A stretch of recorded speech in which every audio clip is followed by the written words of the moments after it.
Hello po at maligayang pagbabalik. Narito po ang compilation videos na mula sa Heartwarming Stories playlist na sana po ay magustuhan po ninyo. Maraming salamat po. Unang video. Lumaki ako sa malayong probinsya kung saan lahat ng tao sa baryo ay nagsasaka ng palay. Lumaki din ako sa pangangalaga ng aking mga lolo't lola. Simula noong namatay ang aking mga magulang, noong ako ay musmus pa lamang. Naunang pumanaw ang aking ama dahil sa aksidente nung makalanghap ng kemikal na ginagamit para sa mga pananim para hindi ito tirahan ng mga peste, nasisira sa mga tanim na nagpahina ng kanyang katawan hanggang sa tuluyang bumigay ito. At ang aking ina ay pumanaw dahil sa sakit sa kanyang kidney. Nung magtapos ako ng high school, sinubukan kong makakuha ng trabaho sa isang kalapit na bayan kung saan maaari akong magtrabaho bukod sa pagsasaka na sa tingin ko ay mas maganda ang pasok ng pera kumpara sa pagtatanim. Sa kasamaang palad, walang tumanggap sa akin kaya naman namasukan akong muli bilang magsasaka sa isang malaking sakahan na kumpanya sa aming lugar. Doon ko napagtanto na labis na napakahirap ng trabaho bilang magsasaka. Sa paglilipat ng ani sa isang makina para ibukod ang palay at dahon, sa pagdidilig ng mga pesticide sa taniman, sa pagbubungkal at maghapong nakayuko at bilad na bilad sa araw ay talagang nakakapagod at delikado ang trabahong ito. Sa tingin ko, ito ang pinakamahirap na mano-manong trabaho. Hindi ko lang ito naranasan at nasaksihan din ito na magtanim at mag-ani ng palay. Kaya naman, kahit ni minsan, ay hindi ako nangahas na magtira kahit isang butil ng kanin sa aking pinggan. Subalit, matapos ang ilang taon na pagtatrabaho sa bukid, napagtanto ko na napakatumal ng pasok ng pera. Kahit na anong sipag, kayod, labis na pagbabanat ng buto, hindi pa rin ito sapat. Napakiramdam ko na mamamatay ako sa mundong ito ni hindi man lang ako nakabili ng isang maliit na lupain o kahit ipon man lang sa bangko ay wala. Sa kadahilanang ito ang nagtulak sa akin na makipagsapalaran sa Maynila. Ang desisyong ito ay isang espesyal dahil sa kauna-unahang pagkakataon, mahihiwalay at iiwanan ko ang aking mga lolo at lola na may mga edad na at meron ng mga karamdaman. At ang masaklapan nito, sila din ay walang sapat na pera para may pambili sila ng gamot. Kailangan kong makahanap ng trabaho at magtagumpay kahit papaano, hindi lang para sa akin, pati na rin sa kanila. Masakit man na mawalay sa kanila, pero kailangan kong gawin at ipinaalam sa kanila ang aking planong pagluwas. Ang akala ko, pipigilan nila ako, pero nagulat akong sinabi nila na, "William, matanda na kami, huwag mo kaming alalahanin. Ang importante, ikaw, hindi kami. Gawin mo ang dapat o kailangan mong gawin, apo. Gawin mo ang magpapasaya sa'yo. Gawin mo ang gusto at ang mga pangarap mo sa buhay. Kaya huwag kang mag-alala. Ayos lang kami dito, apo."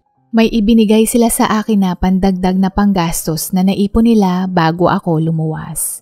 At nangako ako na maghahanap agad ng trabaho at magpapadala sa kanila para hindi na nila kailangan mamoblema ng pambili ng gamot at kahit papaano ay maibili ko man lang sila ng magandang kagamitan. 12 oras ang biyahe mula sa aming probinsya patungo ng Maynila. Habang nasa biyahe, naiisip ko na ang mga gagawin ko at puno ng pag-asa na makakamit ko ang mga plano ko. Noong bumaba ako sa bus at nasilayan ang ganda ng Maynila, na ibang-iba sa pinanggalingan ko. Pakiramdam ko para akong nasa ibang planeta. Lahat iba, lahat komplikado at mabilis akong maligaw. Lumipas ang ilang araw, kakapiranggot na lang ang natitira na perang baon ko. Ang bilis maubos dahil ang mga presyo ng pagkain at pamasahe ay hindi ko akalain na ganoon kataas. Nauubos na ang oras, pati ang pera. Kaya naging mas desperado ako. Lahat ng restaurant, pabrika, terminal ng bus at sa mga tindahan at iba pa ay sinubukan ko na pero lahat sila ay hindi ako tinatanggap. Marahil ang suot kong damit na madumi, na halatang hindi pa naliligo at mukhang palaboy. Kaya lahat sila ay tumatanggi na tanggapin nila ako. Kasabayan nito, naalala ko sina lolo at lola dahil alam ko sila ay nag-aalala kung nakarating ba ako ng ligtas dito at kung ano na ang kalagayan ko. Pero nilamon ako ng kahihiyan at hindi ko sila magawang tawagan man lang o bumalik na ng probinsya. Natatakot akong makita sa kanilang muka na ako ay nabigo at ayaw ko silang madismaya sa akin. Ilang araw din akong palaboy-laboy. Nalabis na kumakalam ang sikmura. Dala ng kahinaan ng ilang araw nang hindi kumakain, naisip kong paano kung kumain ako sa isang kainan at kumain doon at pagkatapos kumain ay bigla akong sisibat dahil wala akong pambayad. Sa sandaling nakapagdesisyon ako habang naglalakad, may isang maliit na kainan sa isang hindi abalang kalye. Sa isip-isip ko, pwedeng-pwede na to at mukhang madaling tumakas. Kahit ilang hakbang pa bago ako pumasok sa kainan, amoy na amoy ko na ang masasarap na pagkain. Ang sikmura ko ay kasing lakas ng tunog ng orkestra na tumutunog sa isang stadium. Umupo ako sa mesa na pinakamalapit sa pintuan. Para mabilis akong makatakbo, isang waitress ang nagtanong sa akin at tinanong kung ano ang aking order. Nakita ko na yung pansit dahil iyon ang pinakamura at iyon ang aking inorder. Nang inihain na sa harapan ko yung pansit, kinuha ko ang tinidor para kainin. Ngunit susubo na sana ako nang biglang naramdaman ko ang luha na pumatak sa aking kamay. Kahit gaano man ako kadesidido na gawin ito, pero ang aking konsiyensya ay nangingibabaw. Anong nangyayari sa akin?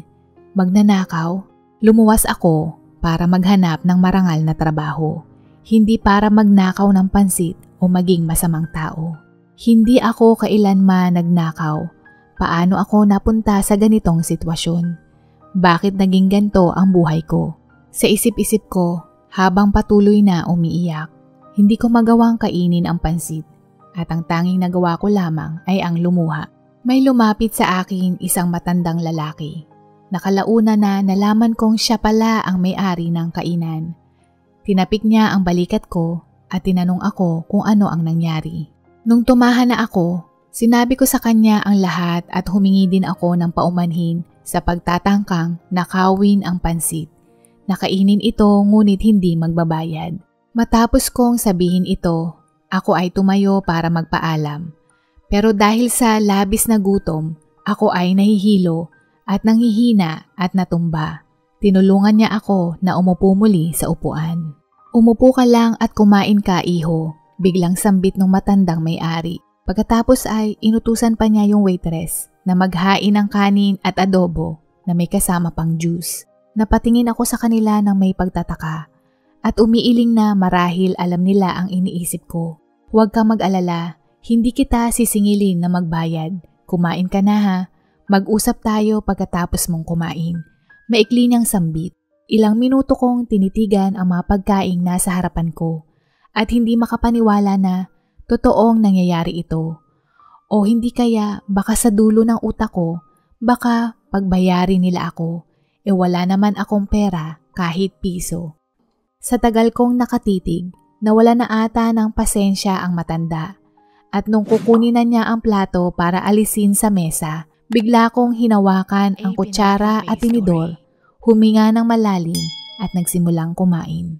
Dahan-dahan akong ngumunguya sa unang subo hanggang sa napakabilis pa sa kidlat kong kinain ang lahat ng nakahain sa mesa.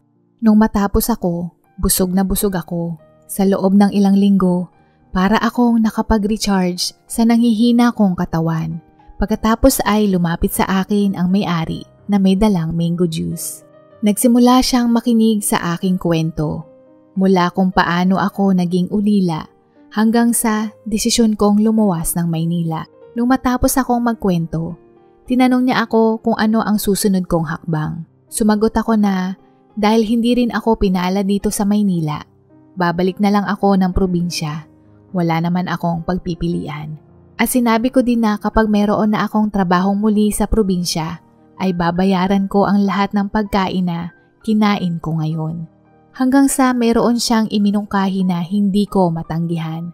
Sinabi niya ang kanyang anak na babae ay yumao dahil sa isang aksidente at may naiwan itong isang apo na nasa 6 na taong gulang na. Siya na ang nagpapalaki sa apo niya magmula noon. Silang dalawa na lang din dahil ang misis niya ay pumanaw na din. Dahil abala siya sa pamamahala sa kainan, hindi niya maasikaso ng maayos ang kanyang apo na kasisimula pa lang sa preschool. At kapag malaki-laki na ang apo niya at hindi na alagain at saka ako maghanap ng ibang trabaho, labis ko talagang ikinabigla ang kanyang sinabi. At labis-labis din na nagagalak dahil merong kaunting pag-asa ang dumating sa akin nung araw na iyon. Napaluha ako sa saya dahil binigyan niya ako ng trabaho. Hindi lang yan, merong pang dagdag na bonus. Sinabi niya na maaari daw akong tumuloy sa kanyang bahay dahil alam niyang wala akong tutuluyan. Pinagamit niya sa akin ang lumang kwarto ng yumao na anak na babae ng may-ari. Binigyan din niya ako ng paunang bayad kahit nung unang araw pa lang na iyon ako nagsimula, para maibigay ko kina lolo at lola.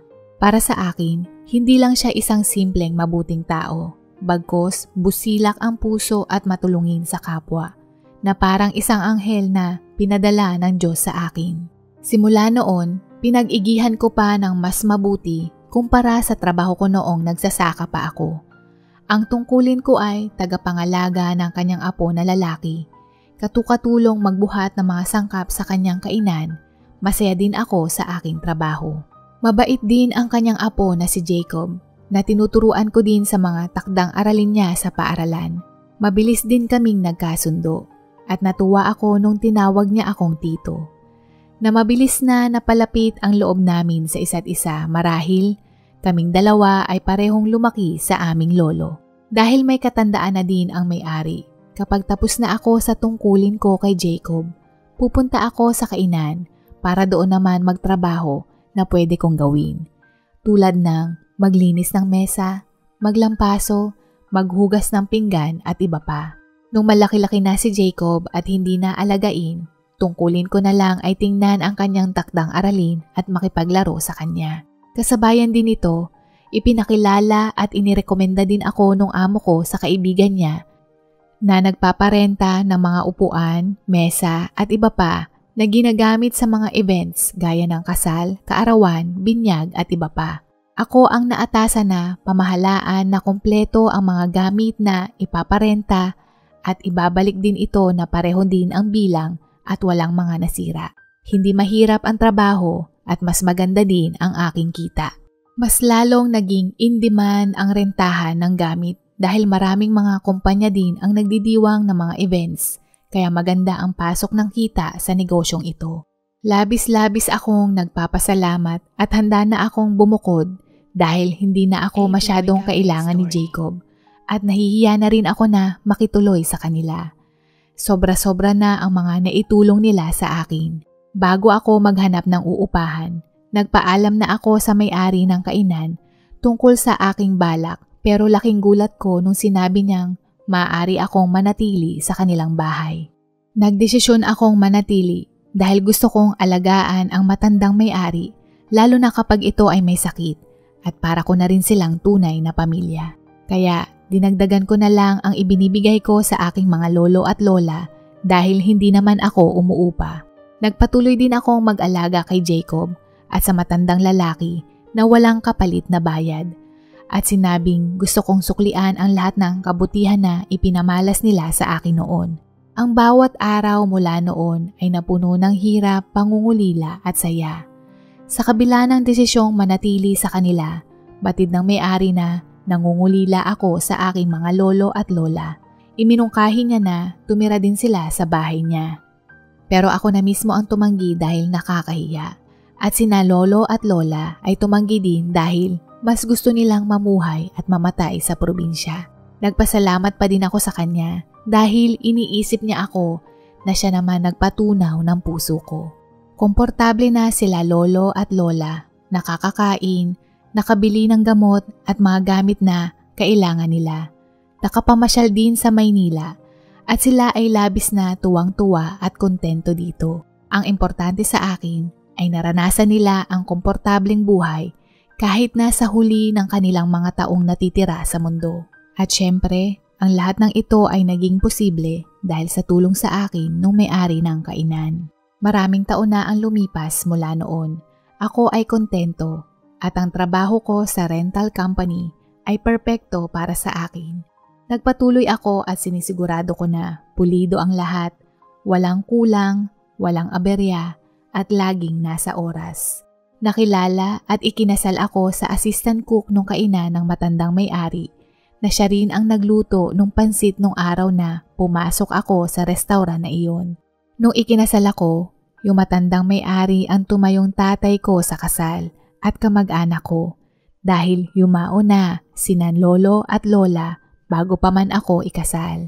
Nagpatuloy na payapa at maganda ang aking buhay na talagang mabilis ang takbo ng oras. Ngunit kapag dumadaan sa hirap, ang oras ay tila ba napakatagal na parang habang buhay. Isang araw, tumingin ako sa salamin at nakita ko ang mukha ko na marami ng kulubot at madami na ring puti sa buhok ko. Sa isip-isip ko, ang bilis naman ng panahon. Maraming nangyari sa panahon na iyon. Yumao na din ang may-ari ng kainan na naging pangalawa kong ama at hiniling niya sa akin na alagaan ko ang apo niya na tinuturing kong pamangkin. Sa totoo lang, kahit na hindi niya ihabilin, magkukusa akong alagaan si Jacob. Si Jacob na ngayon ang bagong may-ari ng kainan na ngayon ay mas pinalaki pa niya. Ang misis ko ay patuloy pa din na nagluluto doon. Meron na ding sariling pamilya si Jacob. At dahil ako ay isa ng retirado, na ang trabaho ko na lang ngayon ay ang tingnan ang mga apo ko at yung mga anak ni Jacob. Ang pinaka-paborito kong ginagawa ay yung nagpupunta ako sa restaurant at inaamoy ang mga amoy na pagkain na nanggagaling sa kusina na laging nagpapangiti sa akin.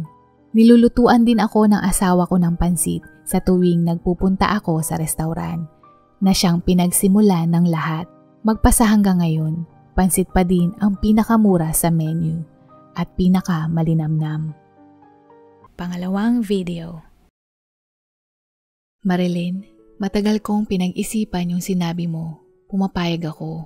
Wika ni J. Mark matapos kong sabihin sa kanya ang nais kong gawin. Nagkasundo kami na parehong maghiwalay ng landas at kami ay magkikita matapos ang 3 taon. Kung sa panahong iyon tayo ay nakaipon at pareho pa din tayo ng nais, dito tayo magdesisyon. Sambit niyang muli. Hindi ko maiwasang mapaluha pero dahil iyon ang kanyang kagustuhan, pakiramdam ko wala ako sa posisyon para siya ay kontrahin. Maagang nabuntis ang aking ina, madaling na in love, madali ding nasaktan. Lumaking ulila at walang gumabay habang lumalaki. Kaya marahil nung nakilala niya ang lalaking naging karelasyon niya, akala niya siya ay magiging masaya. Akala niya mamahalin siya. Akala niya makakasama niya panghabang buhay. Ngunit isa lamang itong pagpapanggap ng lalaki para makuha lamang nito ang kanyang nais. Dahil uhaw sa pagmamahal, hindi ito napansin ng aking ina. At nung malaman nitong siya ay nagdadalang tao, mabilis pa sa 4:00 itong sumibat. Dahil walang natapos, trabahong mano-mano ang kanyang napasukan. Tulad ng silbidora sa isang karinderya, namamalansya at minsan katulong magluto. Sa sobrang hirap, lalo na nung siya ay nagdadalang tao, sumagi daw sa isip niyang wakasan na ito at huwag na akong isilang sa mundo dahil labis din na kahirapan ang aking dadanasin. Nung nais na niyang isakatuparan ang kanyang plano, nang nakarinig siya ng kanta, na ang kantang iyon ay may lirikang, ang iyong kaawaan ay magpawalang hanggan. Pinupuri, sinasamba kita dakilang Diyos at Panginoon. Tunay ngang ika'y walang katulad. Tunay ngang ika'y di nagbabago. Mabuting Diyos na sa amin nagmamahal. Bigla siyang napaluhod at naluha. Pakiramdam niya, mayroong humipo sa kanya at sinabing, "Huwag kang susuko. Nandito lamang ako anak." Nung masandaling yun, ang luha ay naging hagulgol sa labis na pagkakonsiyensya. At dito na siya nagkaroon ng lakas ng loob na isa lamang itong pagsubok kaya't huwag siyang susuko. Ilang beses siyang sumuot sa karayom at sa tuwing nagpanghihinaan siya ng loob, nagpupunta siya ng simbahan. Taimtim na nagdadasal para mabigyan siya ng lakas upang magpatuloy. Bukod dito, ang makita niya din ako ay tumutulong na mapawi ang kanyang pagod. Hindi ko pa man lubusan naintindihan ang mga bagay-bagay, pero isa lang ang sigurado ako. Ang pagmamahal na ibinuhos niya sa akin ay walang katulad. Kaya madalas akong magtaka sa tuwing sasabihin niya, "Pasensya na anak, hindi ko alam kung paano ang tamang pagmamahal ng isang magulang. Kaya kung meron man akong pagkukulang, humihingi ako kaagad ng pasensya." Mahilig din siyang humingi ng dispensa dahil sa estado namin sa buhay at ako na lumalaki na walang ama. Pero kahit na nung bata pa lang ako, masaya at okay lang sa akin kung ano ang mayroon sa amin at ang mahalaga sa akin kami ay magkasama. Ni hindi ko rin hinanap sa kanya ang aking ama dahil niisip ko para saan pa kung siya mismo ang umabandona sa amin. Kontento na ako na kaming dalawa lang sa mundo. Subalit, hindi ito nagtagal at nung ako ay 6 na taong gulang, dito inamin sa akin ni nanay na meron siyang nakilalang lalaki sa tingin niya na makakasama niya habang buhay. Pero nangangamba siyang hindi ko ito magustuhan, lalo na't meron itong anak na lalaki. Hindi ko maikakaila na nakaramdam ako ng takot dahil hindi kami magkaano-ano. May posibilidad na apihin ako noon lalo na't mas matanda ito sa akin ng 2 taon. Kung ikaw ay nag-aalangan, bakit hindi natin kilalanin? At kung ang impresyon mo ay hindi maganda, marahil hindi ito para sa atin. Hindi kita pipilitin at mas nais kong maging tapat ka sa nararamdaman mo. Malumanay na paliwanag ni nanay. Okay po nay, maikli kong tugon. Hindi ako nakaramdam ng pagtutol nung nakahanap si nanay ng lalaking magmamahal sa kanya. Dahil nais ko rin siyang lumigaya. Pero ang hindi ako mapalagay nung malaman kong ang lalaking napupusuan niya ay may anak sa iba. Marami kasing potensyal na problema, lalo na kung hindi kami magkadugo. Nariyan ang inggitan, asaran at ang hindi pagkakasundo. Nung una naming pagkikita sa isang kainan, nagulat ako nang lumapit sa akin ng anak na lalaki at ako ay niyakap sabay sabing, "Masaya akong makita kita, Marilyn.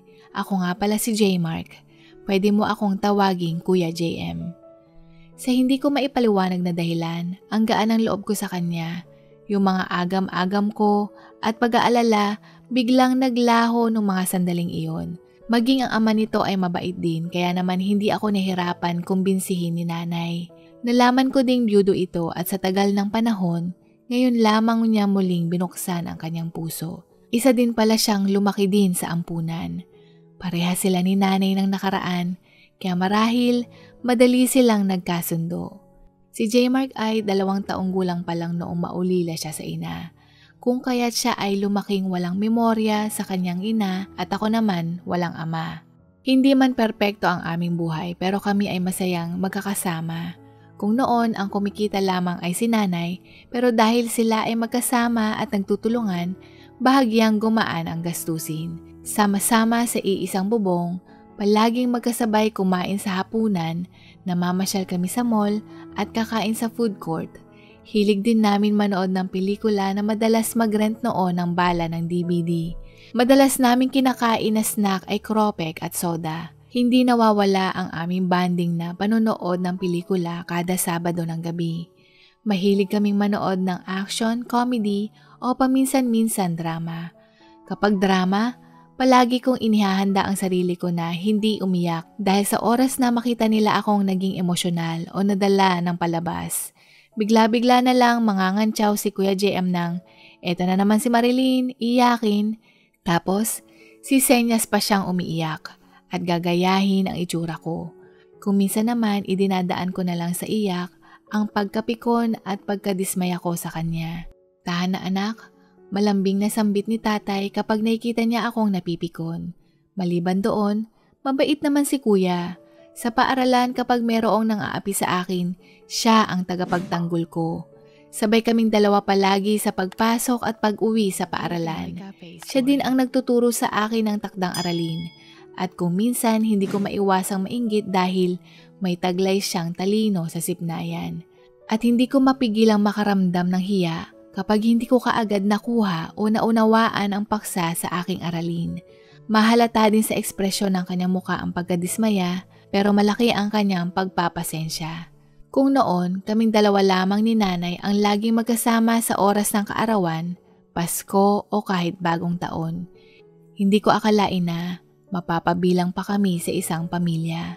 Ganito pala ang pakiramdam kapag buo ang pamilya, sa isip-isip ko.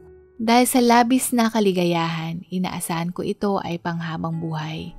Subalit, ang matiwasay at tahimik na buhay naming pamilya ay nabulabog nung maaksidente ang aming mga magulang. Agad silang nabawian ng buhay dahil sila ang natamaan ng rumaragasa na napakabilis at nawala ng kontrol na sedan sa kahabaan ng main highway sa Talipapa. Galing sila sa palengke bumibili ng aming pagkain. Ngunit sa kasamaang palad, habang sila ay naglalakad, sila ay nasagasaan ng nasabing sasakyan. Nahuli man ang driver nito kahit na nasampahan ng kaso, kahit na nagbigay ng panglibing ang salarin, na kahit na anong ibig sabihin ng tawad, hinding-hindi na nila maibabalik pa ang buhay ng aming mga magulang. Ang sakit maulila sa mga magulang, lalo na pareho kami ni Kuya na minor de edad. Hindi pa kasi nagtatapos ang sekundarya at ganoon din ako. Habang nasa lamay ang aming mga magulang, iyak nang iyak ito at sabing, "Bakit kasi pa? Nagpunta pa kayo ng Talipapa nung hapong yun. Pwede naman itlog ang ulamin namin nung araw na iyon." "Ha? Ano sinasabi mo?" tanong ko. Nung araw ng aksidente, wala tayong ulam kundi itlog lamang. Pero si Papa dahil wala naman daw pasok kinabukasan, nais niyang magluto ng may sabaw. Nagtungo sila sa palengke at noong araw na iyon si nanay nais din daw niyang sumama upang bumili ng babaunin nating magkapatid sa eskwela. Paliwanag niya, "Kuya, nasaan ako nung nangyari yun?" Umiiyak kong sambit. "Nandoon ka sa kapitbahay natin. Nakikipaglaro ka doon. Meron kasing video game at inimbitahan ka ni Lydia na maglaro. Kaya ako ang naiwan sa bahay." Sagot nito. Nagkatinginan kami at nagsimula muling humagulgol. Matapos ang libing, dahil kakarampot ang ipon ng aming mga magulang, lumipat kami sa mas maliit na tahanan. Hindi namin kakayanin yung bayad sa upa lalo na pareho kaming walang trabaho. Upang maiwasan na mapadala kami sa bahay ampunan dahil pareho kaming minor de edad, ang aming kapitan ng barangay nagsilbi naming guardian. At pinakiusapan ang kinauukulan na siya ang magtitingin sa amin bilang guardian hanggang sa makatapos ng sekundarya si Kuya at makapagtrabaho ito. Ginawa ito ng kapitan dahil ang aming ama ay nagtatrabaho sa barangay at malapit din ito sa kanya. Kaya naman hindi nagdalawang isip ito na tulungan kaming magkapatid. Bukod sa pagiging guardian naming magkapatid, tumutulong din ito na mabigyan kami ng bigas na makakain. Kapalit nito, si Kuya habang walang pasok sa eskwela, siya ang naglilinis ng barangay hall at ang kita nito ay ipinambabayad namin ng bills at pambili din ng makakain kapag may natira.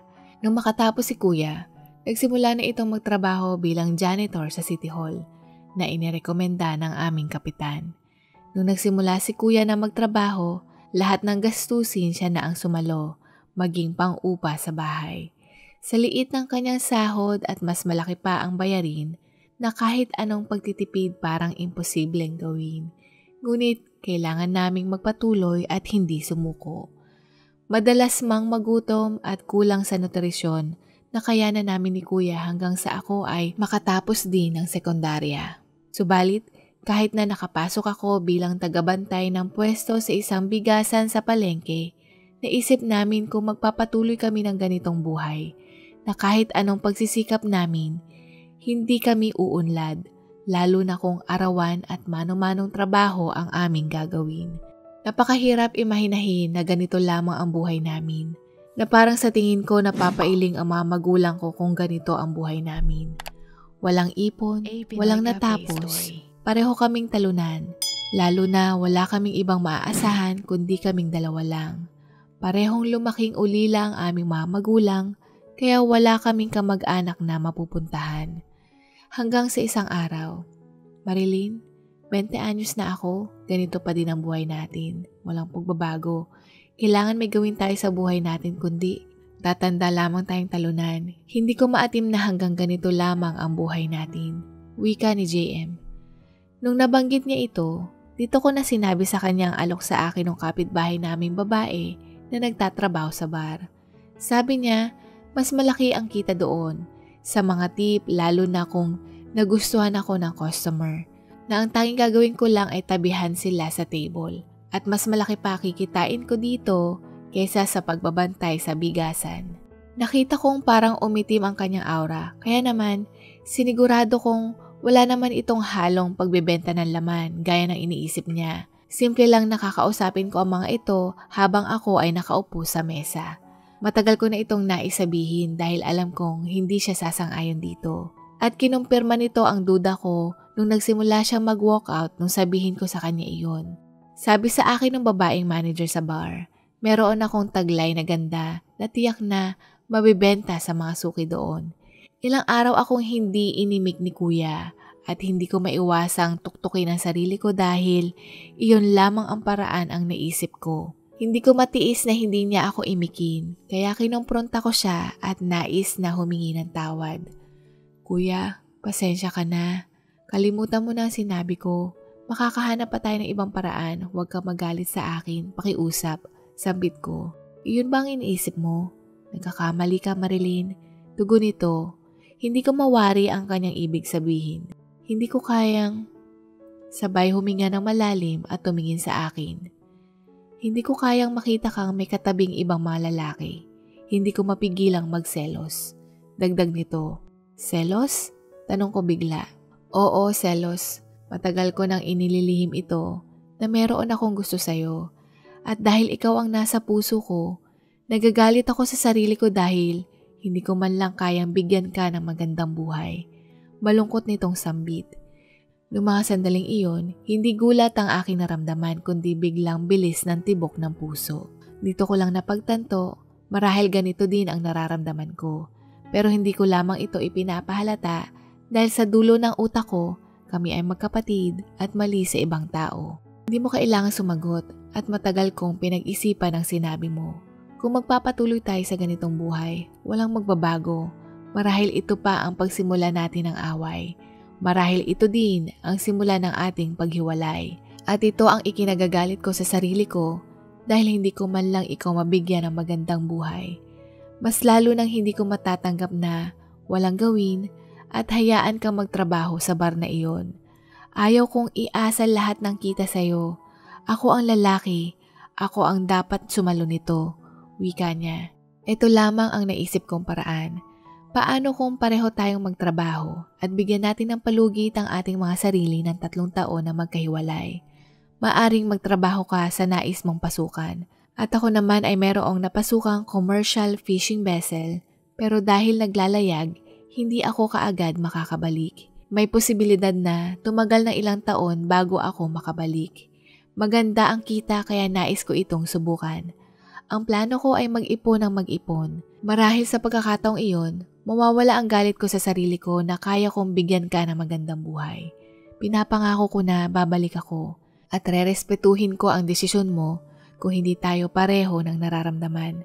Basta ang mahalaga, masimulan ko ang pagbabagong ito at gawin mo din itong panahon para ikaw ay makapag-isip kung ano din ang nais mo sa buhay. Paliwanag niya.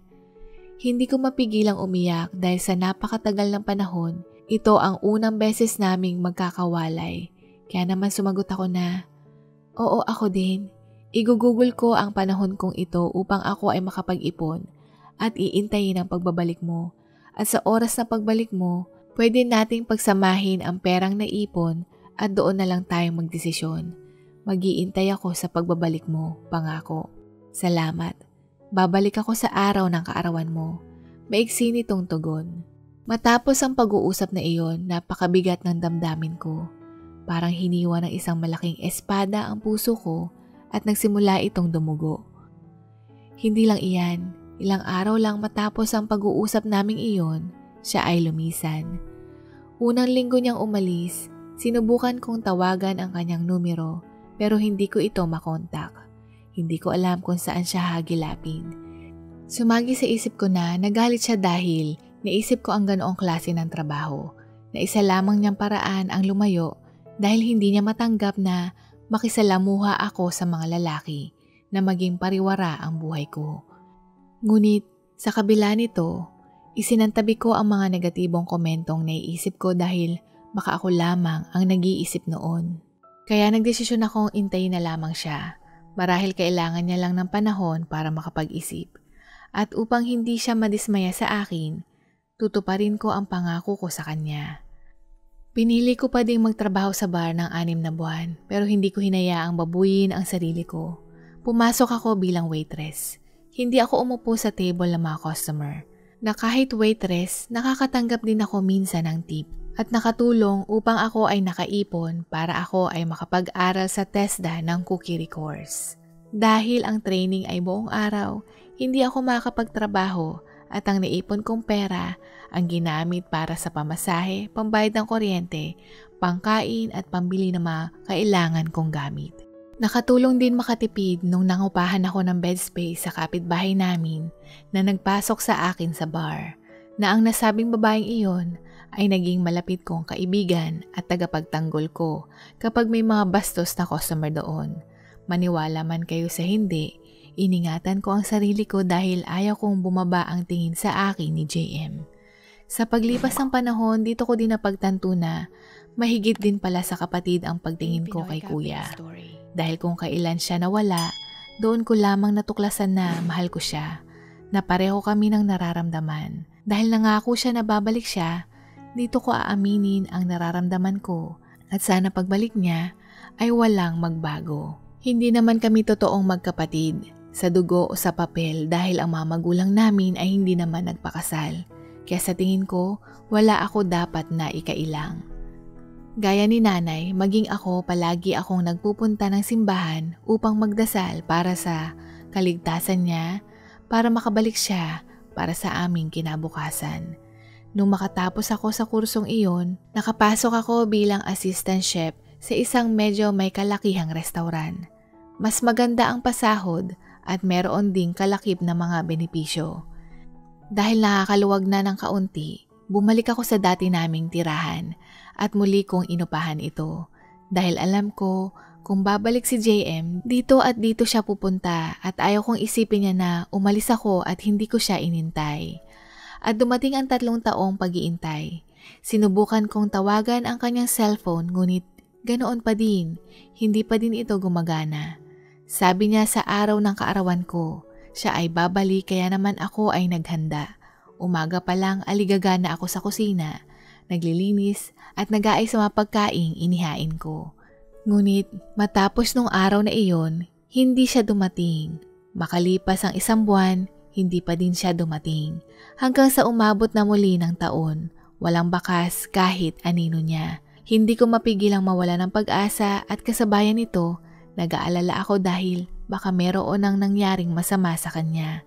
Lalo na hindi ko siya makontak at hindi ko alam kung saan siya hahagilapin. Kaya ang tanging magagawa ko lamang ay manalig, huwag mawala ng pag-asa at magpakatatag.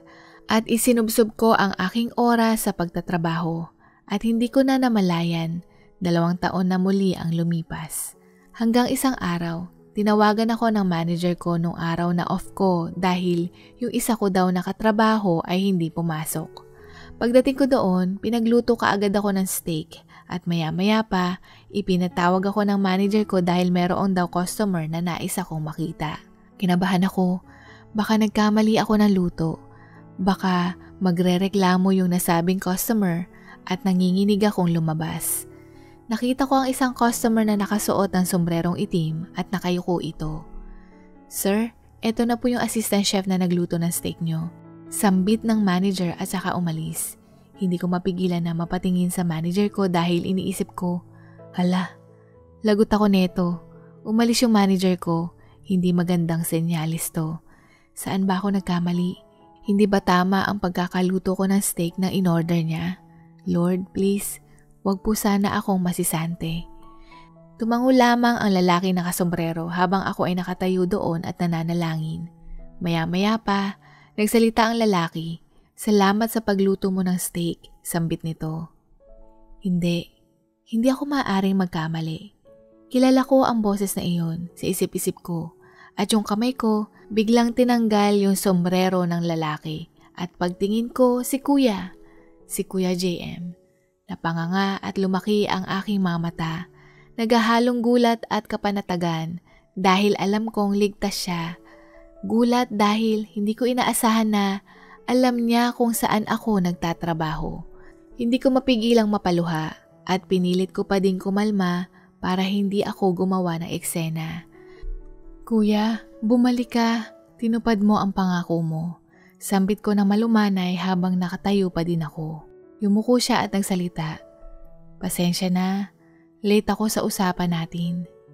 Lumapit sa akin ang manager ko at bumulong. Marilyn, it's okay, I know. Tumingin ako sa manager ko at sa pagkakataong ito, pumatak na ang luha ko. Sabay tinapik niya ang aking balikat at pinaupo ako. Pasensya ka na. Ang bilis lumipas ng 3 taon, pero ang perang naipon ko ay hindi pa sapat. Kaya nagdesisyon akong manatili pa ng 2 taon. Gusto ko ding humingi ng paumanhin dahil intensyon kong hindi buksan ang cellphone kasi sa oras na marinig ko ang boses mo, alam kong mas lalo lamang akong mangungulila sa'yo na baka masiraan pa ako ng ulo at sigurado akong hindi ko mapipigilan ang sarili kong kontakin ka at ako ay magiging mahina at hindi ko na maisasakatuparan ang plano ko dahil nais kong makita ka. Alam ko din na may posibilidad na maaari kang makatagpo ng iba pero malugod ko itong tatanggapin dahil ererespeto ko ang desisyon mo. Pero mas pinili kong sumugal at idaan sa dasal na maintay mo ako at sa aking pagbabalik ako ay maging karapat-dapat para sa'yo. Iyon ay kung sakaling ako man ang piliin mo. Paliwanag niyang nakatitig sa akin. Samantalang ako, hindi pa din umiimik at patuloy lamang nagpupunas ng luha. Marilyn, kung ako ang napili mong lalaki, nais kong ikaw ang makasama ko habang buhay. Sa umaga, sa gabi, at sa ating pagtanda, nais kong hingin ang iyong kamay at tanungin ka kung tinatanggap mo ba ako na makasama mo habang buhay. Sabay inilabas niya ang isang maliit na box at lumuhod sa harapan ko. Oo, humihigbi kong sagot. Bigla akong nakarinig ng pop sound mula sa pagbukas ng bote ng champagne at kinuha niya ang kamay ko at inilagay niya ang singsing. Hanggang sa napansin kong nagpapalakpakan at naghihiyawan ang mga tao sa restauran. At nakita ko ang manager ko na may dalang bouquet at ibinigay niya ito sa akin. Doon ko lang napagtanto na lahat ng nangyari ay plinlano ni JM at kasabot pa niya ang manager ko. Pero ako noong mga sandaling iyon, iisa lamang ang nasa isip ko. Bumalik ang lalaking mahal ko at sa unang pagkakataon, nagtagpo ang aming mga labi na may kasamang sabik sa pagsisimula ng aming buhay na magkasama magpakailanman. Dito na po nagtatapos at sana po ay nagustuhan po ninyo ang mga kwentong ito. Hanggang sa muli, paalam at God bless po!